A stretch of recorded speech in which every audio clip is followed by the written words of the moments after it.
everybody, Mark with Midnight Snack Movies and Music, back with you again today for a new video.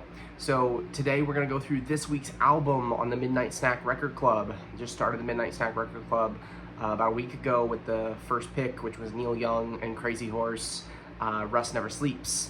And today we're going to go hard left turn, polar opposite type of music, and we're going to talk about one of my favorite genres of music that I've never really discussed a whole lot on YouTube, because I really kind of got into this genre after I stopped making music related videos. And I would say, you know, I listened to a few albums here and there in this particular genre. This is actually one of them, but I've really gotten obsessed with this music genre, and that is hip hop. So today I'm going to kick off my discussion of some hip hop records with RTJ4 by Run the Jewels. So Run the Jewels is a hip-hop duo consisting of LP, who's from Brooklyn, New York, and Killer Mike of Atlanta. So it's kind of a north-south duo. So you get the New York hip-hop influence with LP, and then you get the southern hip-hop influence from Killer Mike. This duo formed back in 2013. This is their fourth album, RTJ4, which released in the summer of 2020. Talk about a wild time, and we're going to have to kind of take ourselves back to that time when discussing this album today. So they first formed back in 2013, of course, and they released 3 studio albums prior to this throughout the 2010s, all of which are self-titled Run the Jewels, and then they add on the number at the end. So the first one's Run the Jewels, RTJ, and then you got RTJ2 and RTJ3, and now RTJ4. And all of the albums feature no words on the cover art, but just the iconic fist and gun symbol that has become, you know, the identifying mark of Run the Jewels. And then they kind of change out the status of the of the hands, and then they of course change out the color of the album as well. This one's pink with kind of a futuristic metallic tone to it. Run the Jewels was kind of my gateway into hip-hop. So in 2016 was when the first time I heard Run the Jewels, and it was because of Killer Mike. So Killer Mike has a phenomenal interview with Bernie Sanders, who I am a massive fan of. I was one of the earliest supporters of Bernie Sanders when he started running for president back in 2015. And in 2016, throughout the campaign, he did a sit-down interview with Killer Mike, which is a phenomenal interview. You can still find the videos on YouTube. Highly recommend you check it out. They cover everything from income inequality to police brutality to the state of the black community in 2016 and all kinds of stuff. And it's worthy of a rewatch. I went to find the video. I think it's the first time I've watched it since 2016, and it aged incredibly well. But it's really interesting to see, because I was a big Bernie supporter, and that's what kind of drew me in with Run the Jewels and Killer Mike. But you don't usually see 75-year-old white man and, you know, young black man like having an in-depth conversation and really connecting as they did. Like Bernie, I'm sure Bernie's not a big hip-hop guy, is basically what I'm trying to say. So I listened to the music and I instantly really loved the music, but I was still kind of wary on hip-hop in general.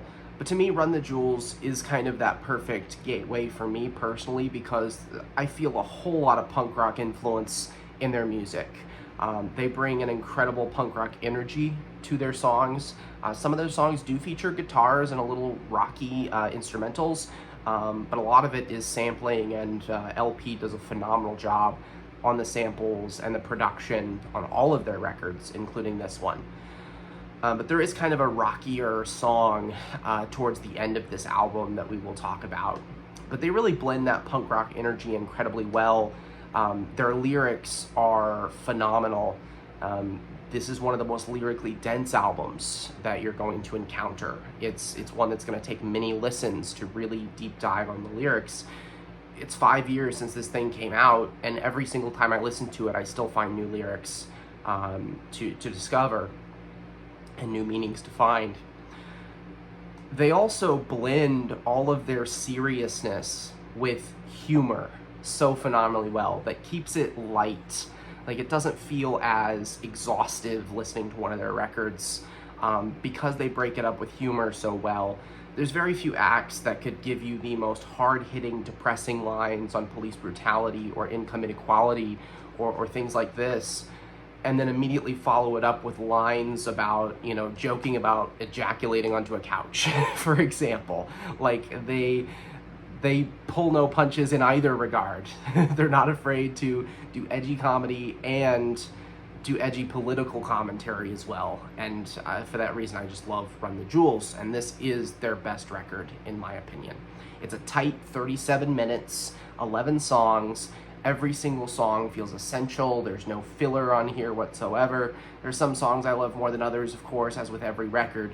But every song here feels essential. The fat was trimmed off, and you're left with an amazing political statement, hilarious music with some amazing production behind it, and it feels like a snapshot in time of summer 2020.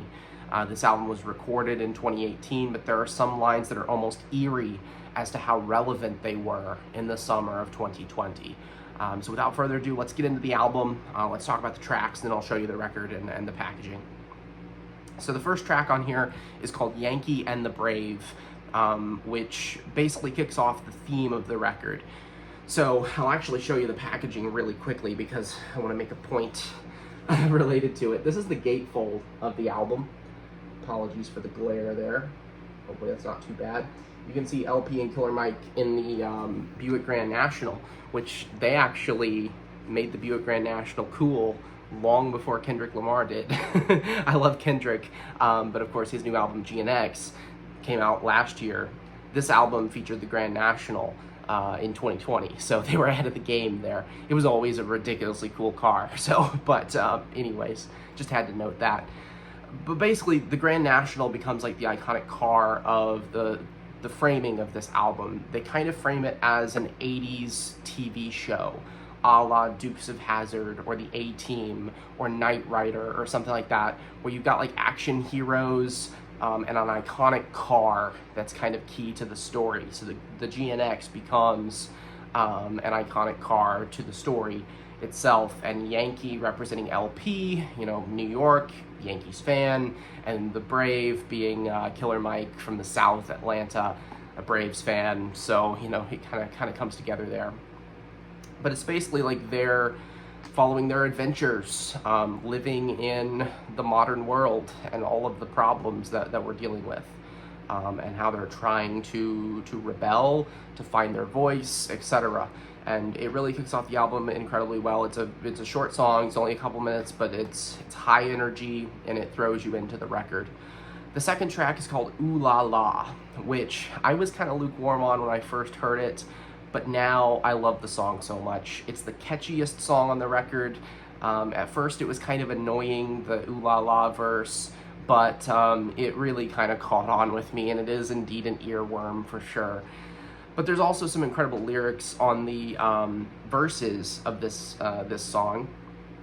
So I have the Genius page pulled up for this record because I want to read you some of the lyrics, because this is such a lyrically dense record. I want to kind of go through some of my favorites so that way I don't butcher any lines and just kind of read them right here. So the verse from this song that I love so much comes from Killer Mike. It's in verse 4, and he talks about basically making an analogy to his own personal life. He says, "I used to love Bruce, but living my vida loca helped me understand I'm probably more of a joker." And of course it's a catchy lyric, but it's got so much behind it, like referring to Bruce Wayne, Batman, and the Joker, of course, and kind of how he's become a little disillusioned with his own life, with the state of the world, and how he used to identify with the heroes of the story, and now he's starting to identify more with the villains because of what the world has done to him. And I think that's just a phenomenally great lyric and a very fun song, just in general. Probably the most radio-friendly song on the album. So if you're into like pop music, it's probably a one to check out. Song number 3 is called Out of Sight. This one features 2 Chainz, and this song keeps the energy going.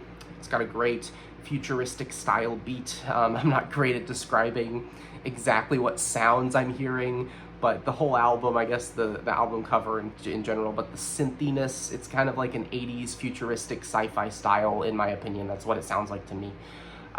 So yeah, it keeps the energy pretty high. It's very catchy, and it's got some pretty solid lyrics. Nothing necessarily that I want to point out in specific on this song. Number 4, song number 4 is called Holy Calamafuck, which is a memorable title for sure. Another one that has pretty high energy here. Let's see, trying to pull up the lyrics. Apologies for my lack of organization here. So yeah, Killer Mike and LP come out of the gates pretty hot, swinging on this song. Some of the best lyrics. Let's see.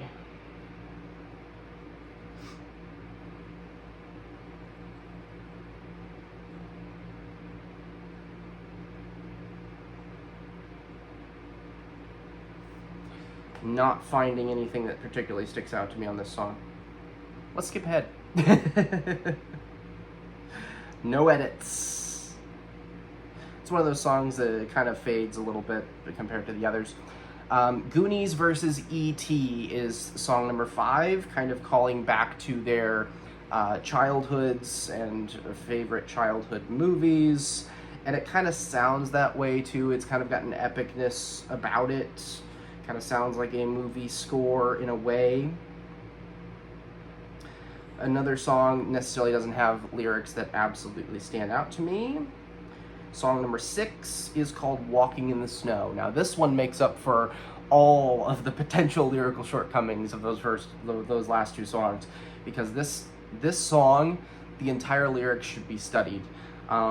It deals with everything from police brutality to drug use, the war on drugs, etc.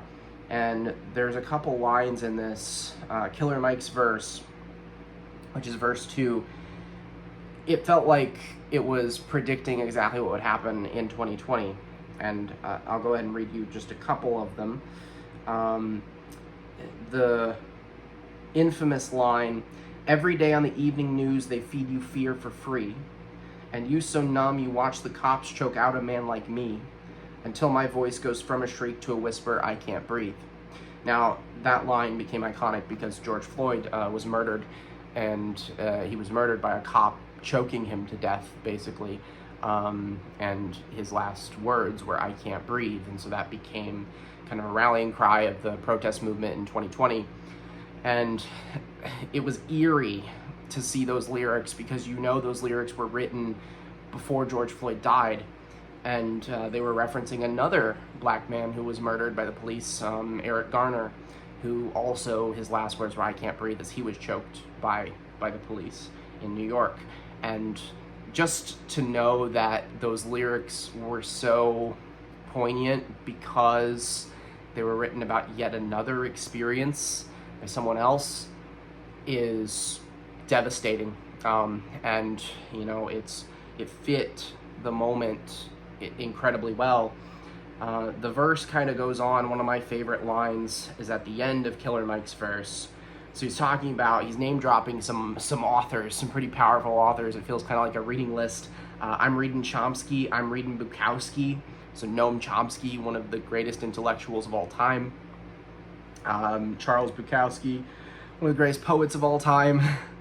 And he kind of talks about his paranoia a little bit. I said something on behalf of my people, and I popped up in WikiLeaks. Thank God that I'm covered. The devil comes smothered, and you know the evil don't sleep. Dick Gregory, another great name drop. I mean, come on. Dick Gregory told me a couple secrets before he laid down in his grave. All of us serve the same masters. All of us nothing but slaves. Never forget, in the story of Jesus, the hero was killed by the state. And that's the end of the verse, and like the mic drop moment. And then it goes into just the incredible production from LP on the beat there. And LP's got a great verse in this song too. I mean, Walking in the Snow is such an incredible statement, and is easily one of the best songs on this record. Song number 7 is Just. We go from one of the best songs on the record to another incredible song on the record. Just features Pharrell Williams, believe it or not, and Zach De La Rocha. So Zach De La Rocha, lead singer of Rage Against the Machine, he's featured on several Run the Jewels songs and albums over the years, and I love the work that he's done with Run the Jewels, including this song. This is probably the best thing that he's done with them. And this one, Zach De La Rocha and Pharrell Williams sing on the chorus, and they kind of repeat the same line: "Look at all these slave masters posing on your dollar," referencing, you know, the history of slave ownership among U.S. presidents who feature on U.S. currency. And it kind of has that double meaning of being literal slave owners, but also kind of how we become slaves to money in the capitalist system. And I think that's an incredible line just in general. But then there's all kinds of lines throughout the verses too. Pedophiles sponsor all these fucking racist bastards. And I told you once before that you should kill your master. Now that's the line that's probably going to get my ass assassinated. Yeah. The 13th Amendment says that slavery is abolished, but look at all these slave masters posing on your dollar. Bars. All right, song number 8 is called Never Look Back. Another song with, you know, solid lyrics, but nothing that particularly stands out to me, but just another high energy, kind of punkish energy to it, in my opinion. The Ground Below, which is song number 9. A song that's decent, but, you know, nothing that particularly stands out to me. But then we have the final 2 songs on the record, which are epic. So we got Pulling the Pin, which features Josh Homme and Mavis Staples. So the soul legend Mavis Staples lends her voice to this, and then Josh Homme lends some guitar. I think he may be singing a little bit on this too, but this has kind of the rock energy to it, but it's very atmospheric. This is the one it feels like you wanna have a couple puffs and listen to this one, because it just kind of takes you into another world. And Josh Homme does some production on this with LP as well, and credit to him because he delivered on this one for sure. And then the final song on the record is called A Few Words for the Firing Squad, in parentheses, Radiation. So the assumption is this is the end of the story, and they have been basically captured by police, and they're about to be executed by firing squads. This is like their last words, their last statement that they want to deliver for these characters. And there's so many incredible lyrics. They get very vulnerable in this song. Killer Mike talks about the death of his mother in some very heartbreaking lyrics. LP talks about his sister and how she was hurt, and it gets very vulnerable very quickly. Killer Mike also talks about how his wife kind of fears for him at times because of his outspokenness. Friends tell her he could be another Malcolm, he could be another Martin. She told her partner, I need a husband more than the world needs another martyr. Just incredible lyrics. And then the very, very end, right before it goes into the Yankee and the Brave reprise, the last lyrics from Killer Mike: for the truth tellers tied to the whipping post, left beaten, battered, and bruised, for the ones whose body hung from a tree like a piece of strange fruit. Go hard, last words to the firing squad was fuck you too. Incredible way to end the record. Referencing the iconic song Strange Fruit, famously performed by Nina Simone, which references the epidemic of lynchings that happened in the United States in the 19th and 20th centuries. And is just an incredible way to empathize with those people who helped us so much through their struggles, and, you know, being willing to put their lives on the line for progress. And it's just an incredible way to end the record. And then it has the reprise at the very end where it goes back to the Yankee and the Brave theme, which creates a perfect bookend for the record. So this is a phenomenal record here. I'll show you the packaging. I have the special edition that came directly from their web store. So I pre-ordered this back when it came out. And I think it's pink vinyl, which would fit with the theme here. Very minimal in terms of information, at least on the packaging itself. So this is side 1 of the record. And, you know, we got the pink, hot pink vinyl, but like no track listing at all. There's some credits there, but yeah, just the 2. I love the way that they do this with the hands to denote the sides of the records. I think that's very creative and very cool in terms of art direction. It does come with a very nice poly-lined inner sleeve. That's the first record. And then you've got the second record. So there's your side 3, side 4. Again, no tracks on the label, pink vinyl, just credits. But you do get, so there's no track listing on the packaging itself, but you do get this really nice booklet with it. I don't know if this comes with the standard releases. I would assume that it does, but I'm not 100% sure. There are the tracks. If I can get that glare to go away there. And then it is a full lyric booklet. So you can sit here and read all of the lyrics. If I wasn't an idiot, I would have been reading from here instead of Genius. But whatever, we're rolling with it. Who the hell cares? There you go, more lyrics. That's basically the whole thing. I think there's a picture in here. Yeah, cool picture of Elle and Mike with the GNX. And then there's the gatefold picture, once again. So yeah, very cool packaging for a very cool record. I have no idea if you can find copies of this version, but you can definitely find copies of this available on the interwebs. Highly recommend it. If you like punk rock and you're looking for a way to kind of get yourself into hip hop, I think this is a perfect album to do it with. If you already like hip hop and you haven't really gotten into Run the Jewels, because they're kind of, I wouldn't say they're underground. I think they are underrated. I think most people who are really into music know who Run the Jewels are, but I don't know that they get the widespread love and attention that they necessarily deserve. So if you're into hip hop at all, highly recommend this album. If you're kind of skeptical of hip hop, but you're thinking, I should dip my toe in the water a little bit, I think this is a decent album to start with.